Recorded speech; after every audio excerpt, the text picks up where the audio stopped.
Hi, viewers, and welcome to another episode of On the Farm, where we're vocal about everything local.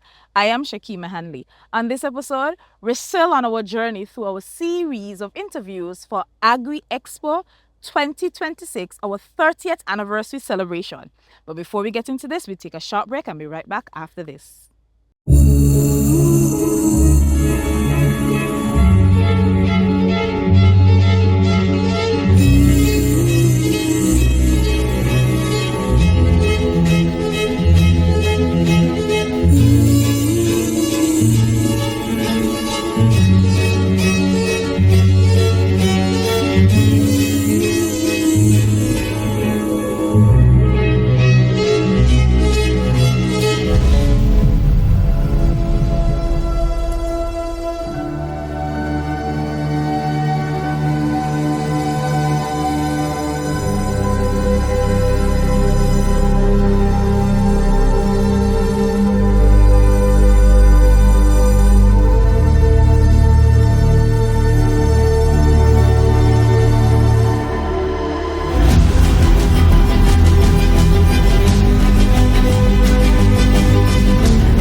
Agri-Expo 30th anniversary celebration, Thursday 26th and Friday 27th of March 2026.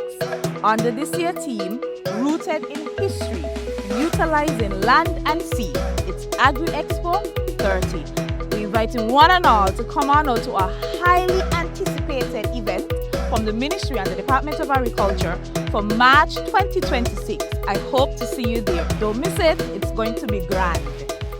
Welcome back, viewers. I have an guest joining me today, and I'm going to ask her to firstly introduce herself. I am Barbara Morton, Senior Veterinary Assistant at the Veterinary and Livestock Division at Prospect. All right, Miss Morton. How long have you been working with the Department of Agriculture? I have been with the department for a total of 42 years. 39 up until when I officially retired in May 2022, then I got called back out. So a total of 42, as I said. What has been your contribution to the past open days? Shaki, I'll answer that by saying that I have always been involved in the planning committee of the open days. Okay. And so my contribution would have been in different areas. At one point, I was strictly working in livestock. And so then, we had the animal competitions and stuff like that, and selection of the animals to be used at open days. So I was pretty much involved with that, and also what the vet division presented at that time. After, I think maybe in about 2007, shortly after we went down to the villa, I was moved over by Mr. Powell to the food area.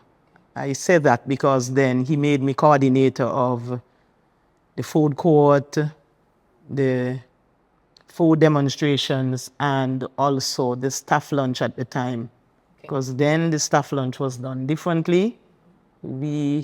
I was charged with the responsibility of contacting a few caterers and asking them to submit a menu and a price. Then we would discuss, and the caterer chosen, so staff had a central point that they went for lunch, not like the ticketing that we do now. All right, so tell us a little bit about the food court area. What does that usually comprise of? Okay, the food court area, what I try to do in the food court area is to firstly check to see if the department is concentrating on any particular crop. Sometimes we do put an emphasis on some, whether a root crop or something. So I will look at that first. But at all times, it would be to get the chefs, whether hotel-based chefs or private chefs like Mike Henville, Sylvester Wallace, those sort of private chefs, to do something local. And also for them to try and, if they're utilizing something, to try and use it in such a way that the general public would not normally do it. So to show the versatility of the crop, the fruit, whatever the case is. Okay. All right. And then from within the food court, then that's where the food demonstration would have started. Yes, the food demonstration started after we got down to the villa. We started with that because, we kept trying to see how we could expand on what we were doing, to keep the general public coming through, engage, and to make it interesting for them. Okay. So over your years of participating in the various open days, how has you seen the open days evolve? It has evolved a lot because we started up at Prospect, where we were at 2 locations, so to speak, because the vet section and the abattoir was over on our compound here, and then the crops and some agro-processors at that time were over at Prospect. Okay. And then we moved down to the villa. We had more space, so we expanded. Then is when we established the food court and the food demos. We started doing the domino competition to keep, our guys, keep them there to patronize the bar and stuff like that. And also the entertainment part of it, improved, because then we can do a band rather than a DJ. Like when we were just at Prospect, we just used to have some music, a DJ playing. We even had a band from Stacia at one year. I can't remember the year exactly, but we had a band at some point in time. And so we have evolved, and now we outgrow the park, the villa, sorry, and we've moved over to ETW, and we keep expanding. The food court has grown, and now we are into numbering them, putting up the names, because we had complaints in the past. Persons were buying food and they didn't know who they were buying from. They couldn't make a reference in case anything happened. They had a complaint or anything like that. And so we are doing all that. We have an entrance tent now and several different things. So we have grown. It has evolved. You made mention of the numbers for the food court has grown. Can you remember how many you started with from the very first one? I am not even sure that from the very first one we even offered food, to be honest. Well, not the first one. The first time that the food court came into play. I think you said it came when you guys moved to the villa. Yeah. Sadly, I can't remember how many vendors we had, but it would not have been the sort of numbers like we have now. Okay. One thing I do remember, though, is that when we moved there, we just had like 2 tubs in the back of the food court. And I remember being the person in charge saying, I have to try to upgrade. I have to get like a tub per tent. Okay. And so now we are at that stage. So as I say, we keep evolving, trying to see how we could improve on things. So you started with 2 tubs. Now, how many tubs you guys did up to this year? We have, that will have to be like 7 or 8 tents in the back there. Okay. So this is just to show persons Yes. have been coming on board. We keep trying to improve what we are doing. Okay. And in terms of the variety of things that are offered, do you guys try to ensure that you have a mixture so persons who non-meat eaters and stuff like that can also have some to eat while they're there? Definitely. I try to make sure that we have a good variety. in the food court. So the ital is there, the vegan spot is there, persons who are into fish, we have persons who concentrate heavily on that, and then we have the others. Okay. What is the process like if you want to be a food vendor at the open day? Persons will have to get in touch with me or at the department. Normally, Shay would make reference, Okay. ask them to refer to me when they call so we could have their names, taken and a telephone number and stuff like that. Okay. And in terms of costs that the vendors may have to pay to be a part of the open day? This year it was at $300, Okay. no, $600 Okay. for both days. Okay. As you know, we are presently having meetings, and so I am yet to hear if we would have any increase.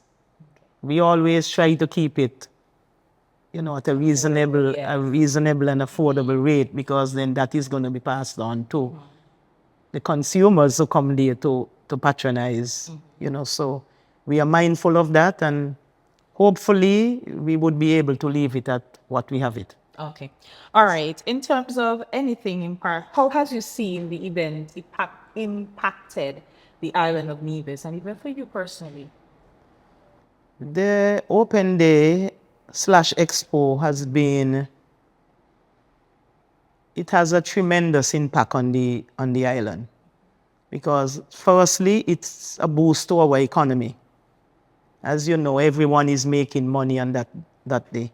The farmers, the food, entertainers, everybody is making money on that day. Also, it's a good platform for us in agriculture to promote and highlight what we are doing in agriculture. Also, through the open day, we are able to afford our farmers like a market space where they could further sell their produce. The open day is very educational. As you know, it's virtually impossible to come to open day and not learn something. Yes. And we have the school children who come out in droves, and so they benefit greatly from that. All of our displays and everything, whether at extension, the vet, it's lots of educational stuff. We also have our culture and our cuisine that is being highlighted during that time. As you know, we are using our school children, and we partner with the Department of Culture, where we have the masquerades, the clowns, the drummers, etc. And then our food court people, vendors, definitely. They are highlighting all our traditional foods, the kanki, the black pudding, everything, going right down to, the food that most of us use nowadays. So you have that going on. Also, there's a big boost for tourism, because over the past years, we have a number of stations who travel to Nevis. I think we had in excess of 100 of them here for this year. And they are using our boats. When they come, they do spend a lot of money. They are buying products for their animals. They are buying live animals as well. Flowers, plants from our propagation unit, and they are eating and they are drinking. So it's a good influx of that, foreign exchange, because they are spending US as well. So it's of a tremendous, it's doing the island a tremendous good. It has a good impact. And then on me personally, I would say that I have benefited from being so intimately involved with the open day. Because while I have always been someone who likes to plan and organize things, being a coordinator for all these years has definitely sharpened my skills in terms of organizing, focusing, time management, all these different things. And years ago, I used to be very involved with the sale of the raffle tickets for the livestock that we raffle on that day. And so now it's quite easy for me to approach persons. I'm not bashful to do that. So I've benefited from that. I've made a lot of connections during that time too, because you have to network, you have to be calling chefs, calling different persons. So I have formed a lot of acquaintances, formed some good relationships that I even benefit from when I am doing personal fundraising. So I have benefited from it. And also, even though it could be looked at as a negative, Shaki, because you know that the open day is a very stressful time. It is. Right? It's stressful, it's demanding, time consuming, but it has taught me, and over the years I've learned how to manage my time better, to focus and to start planning early. So I have benefited from that, although it could be a downside. And all of us as coordinators and staff members have to be careful about the burnout during that time. Definitely. Definitely. All right. Is there anything from any of the past open days in particular that you would have liked? I liked when we were at Prospect that persons would have been able to see us in our natural setting and thus be able to benefit and have a better appreciation from what we do on a daily basis. Persons could have viewed the plant at the abattoir to see what the process is like when you're slaughtering an animal. Also, over at Prospect, I know they used to offer field tours. So you could go out in the field and you could see it right there, visualize what, the officers were talking about and see different techniques and practices in place. Also, when we were here, we started with an animal competition that we no longer do.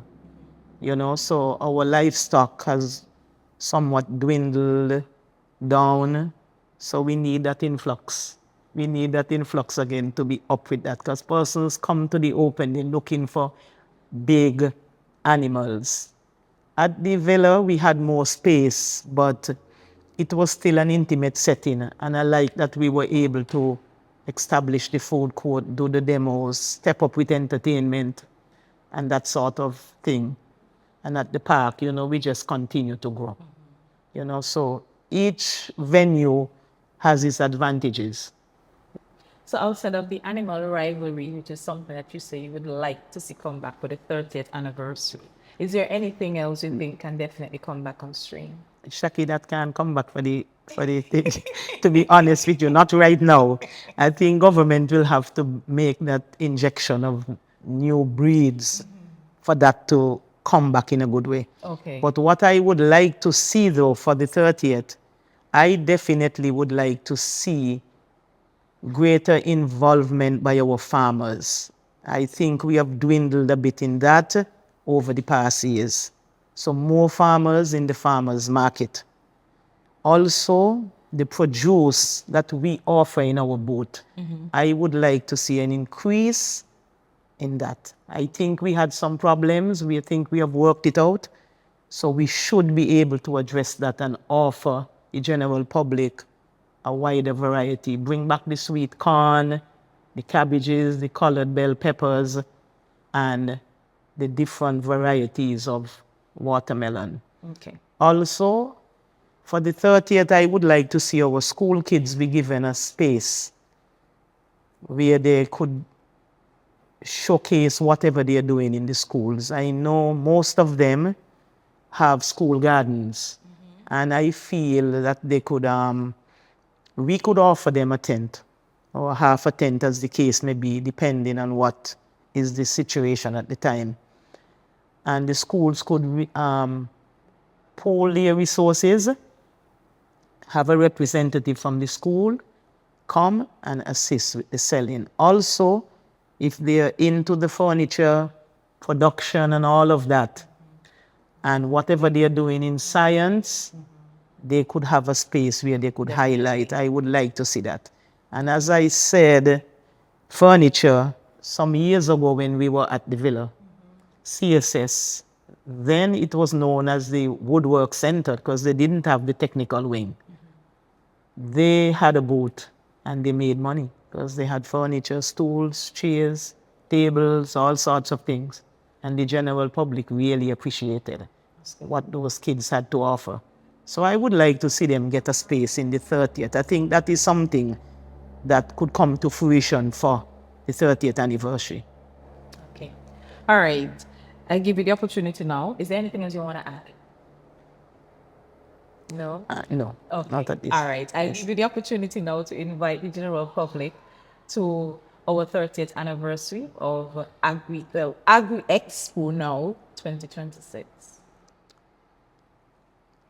I'd like to take this opportunity to invite all of you viewing to come out and to celebrate our 30th anniversary with us on the March 26 and 27, 2026. Save the date, March 26 and 27, 2026. I would encourage you also to spread the word with your friends, your family, and other persons in your circle, because we would have a good package for you. Thank you so very much, Babs, for the work that you have been doing over the years and your contribution, especially as the food court coordinator. That is a very big role because when people do come to open day, of course, they need to patronize and have something to eat. It allows them to linger and really bask in everything else that we have to showcase. So we want to say thank you very much for the great work that you have been doing. Is there any hint of what we can expect for 2026? You don't have to give us all, but a little hint. Ishaki, I don't want to give any hint, but all I'll say is that I'm working on something. I have an idea, and if it comes to fruition, I think it's something the general public would enjoy and would embrace. So that's as much as I would say. And I want to thank you for having me on the farm and giving me an opportunity to share my perspective of the open day with the viewers. No problem. Thank you again. I will be looking forward to the highly anticipated surprises that will be coming from the food court food demonstration area from our coordinator here. Thank you so much again, Babs, for joining us. Thank you very much for having me. Fresh local fruit and vegetables produced for our nourishment. Buy local, eat local. Welcome back, viewers. I have another guest joining me, but first I'm going to ask him to introduce himself. Well, my name is Elvin Bailey. Hi, Mr. Bailey. Welcome to On the Farm. Thank you. Tell the viewers, what were your positions held within the department and the Ministry of Agriculture? How much time you have for me to tell them? We have plenty. Let's go. Okay. Well, I joined the Department of Agriculture in 1979. Just came back from the University of the West Indies with a degree in agriculture with a focus on livestock. So I was in the Department of Agriculture as an agricultural officer, Okay. 1979 until I left in 1986. My various roles during that time was some administration, agricultural extension work, livestock and crops, and all of the associated things that go with it, quarantine, for instance, all of that had to be falling under the thing. Education, training, not only of staff, but of some of the children in the schools and so on. We would have gone in and interacted with the teachers of agricultural science and assisted them with some of their projects and so on. So my time in agriculture from 79 to 86 was as a technical officer, a field officer.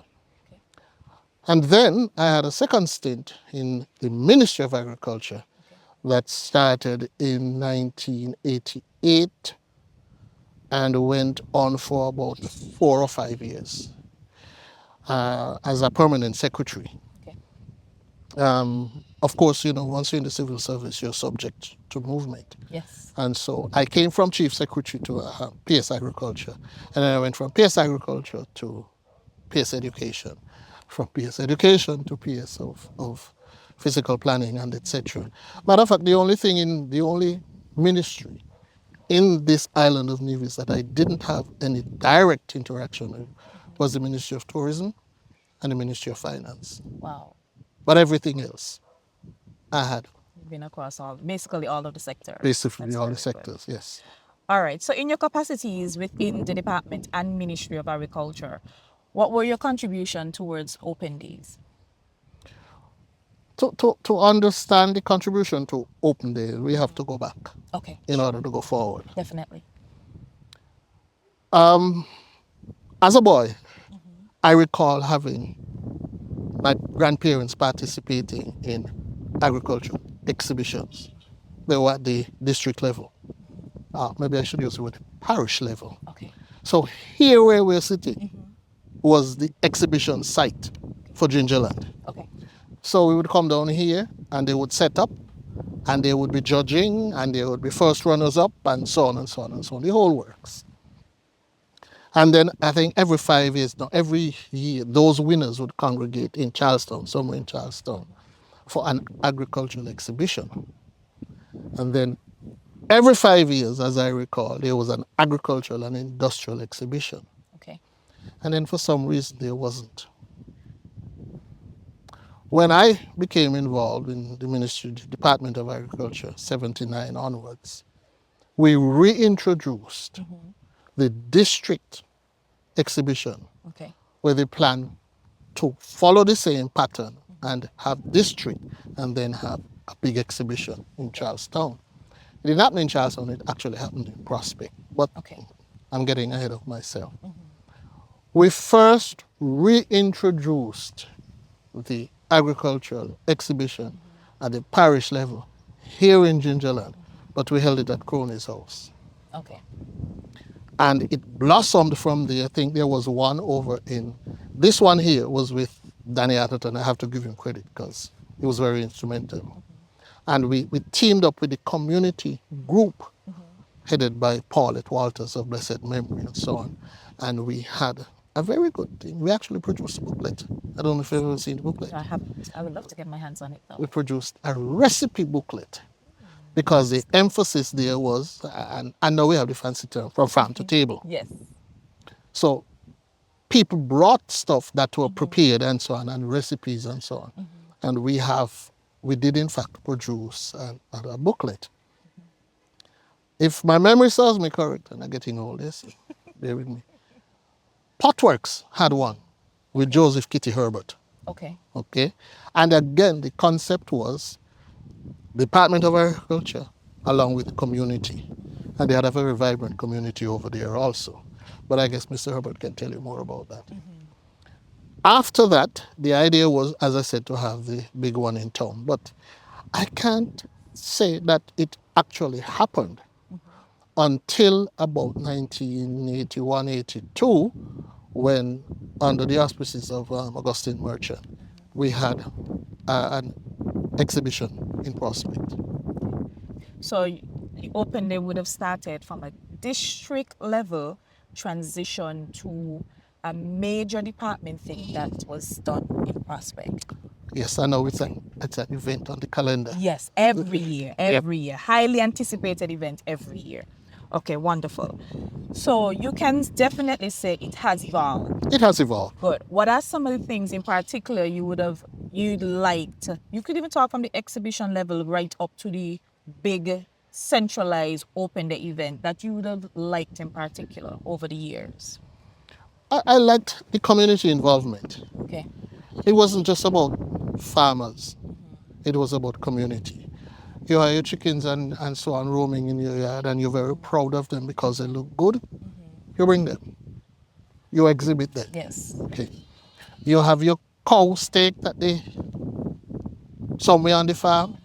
It looks good. You bring it.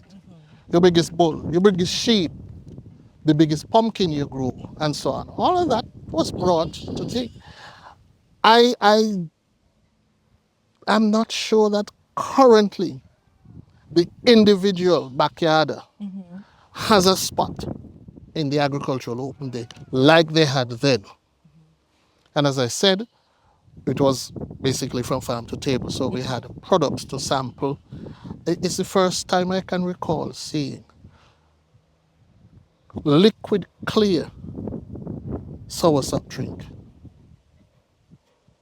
That's interesting. You've seen soursop drink with milk. Yes. This didn't have milk. And they had removed the pulp. So it was liquid clear. And so when we were told, that's soursop drink, no, that can't be soursop drink, Probably that was lemonade. right? But when we sampled it, everything was there in terms of flavor. That was brought by a householder. So there was an opportunity for everybody to show their talents. What I'm seeing now, and this is not a criticism of it, this is part of how it has evolved. What I'm seeing now is more the big farmers showing their stuff, selling their stuff. The support groups, the merchants displaying their wares. Yes. Anybody who wants to introduce themselves as an entrepreneur, this is the platform that they're using. And as I said, that's fine. But perhaps that farm to table aspect of it needs to be more front and center as we go forward with our agricultural open day. As you make mention of that, so would you say this is one of the things that you would like to see for our 30th anniversary? I'd like to see more of, yes, Okay. Is more there of the, anything more of the else? old time thing come back again. Is there anything else along with that you would probably like to see come back for our 30th anniversary? Perhaps some a historical presentation Okay. Where we started to where we are now? where we started to where we are now. We have entertainment, but the entertainment doesn't have as much education in it as it Okay. could have. Okay.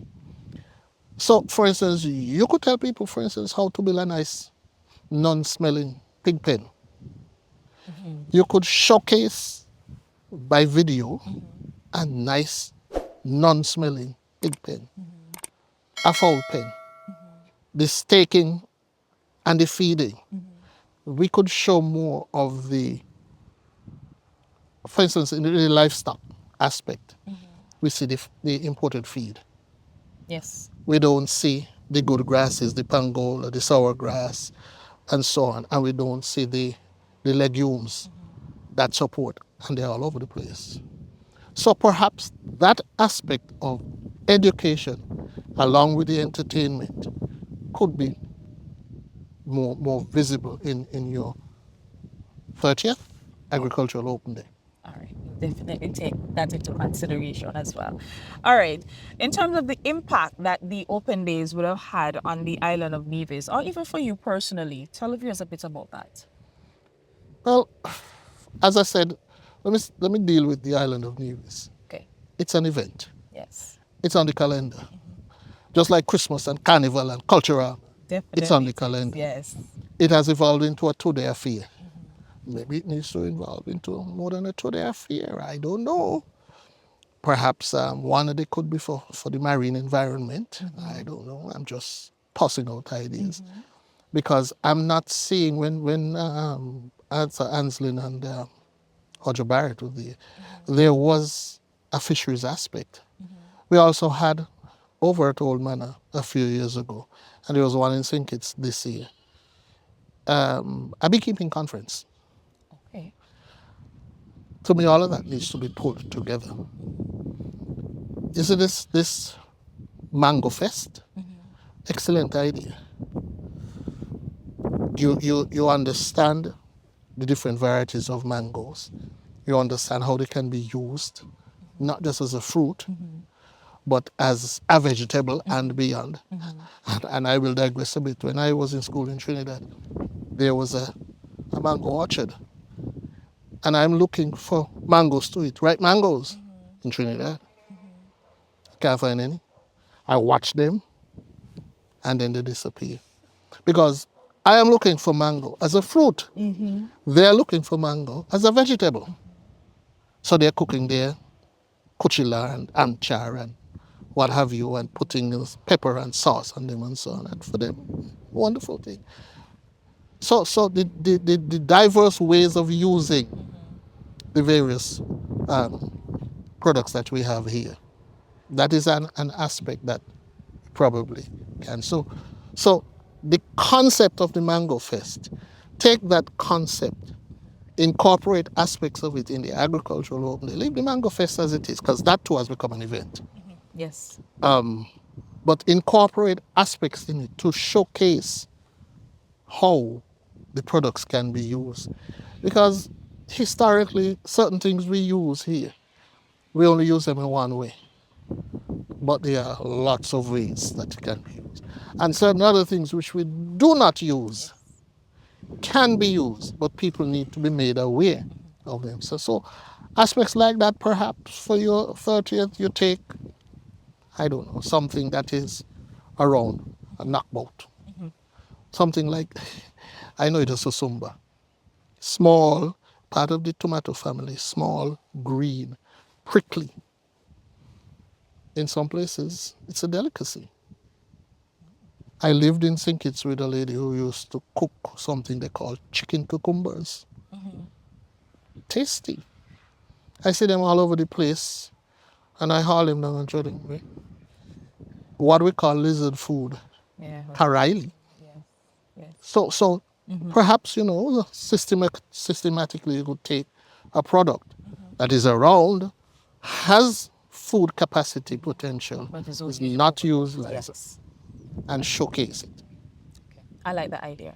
All right. So, lastly, I would ask you to invite the general public to our 30th anniversary staging for agriculture. Well, it's now dubbed Agri-Expo. Next, that's going to be held in March of 2026. Well, you don't want to miss the 30th edition of the Agri-Expo. Yes. That's being held in next year, and it's not too early to start planning. So those of you overseas, come home.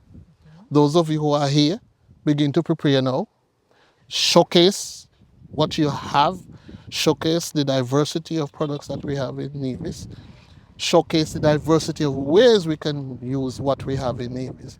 And make the 30th anniversary of the Agricultural Expo, from small beginnings to big endings, the best that there has been. Make it so that the 31st people will have to scratch their heads and say, what can I come up with to make it better? So come on and come all to Agri-Expo 2026, which will be the 30th edition. 30 years? Yes. 30 years. 30 long years. 30 long years. Yes. My goodness. Congratulations to the Department of Agriculture, the oldest people who guided it, the new people who have taken it on, and those who will take it on in the future. Definitely. And I want to say thank you too for your contribution over the years in your capacity. You, as you said, you were very instrumental of having something centralized in a district, now expanded into something even bigger that everybody highly anticipates on a yearly basis. As you said, it's on the calendar. It's on the calendar. Everybody know March 2026 belongs to Agri-Expo.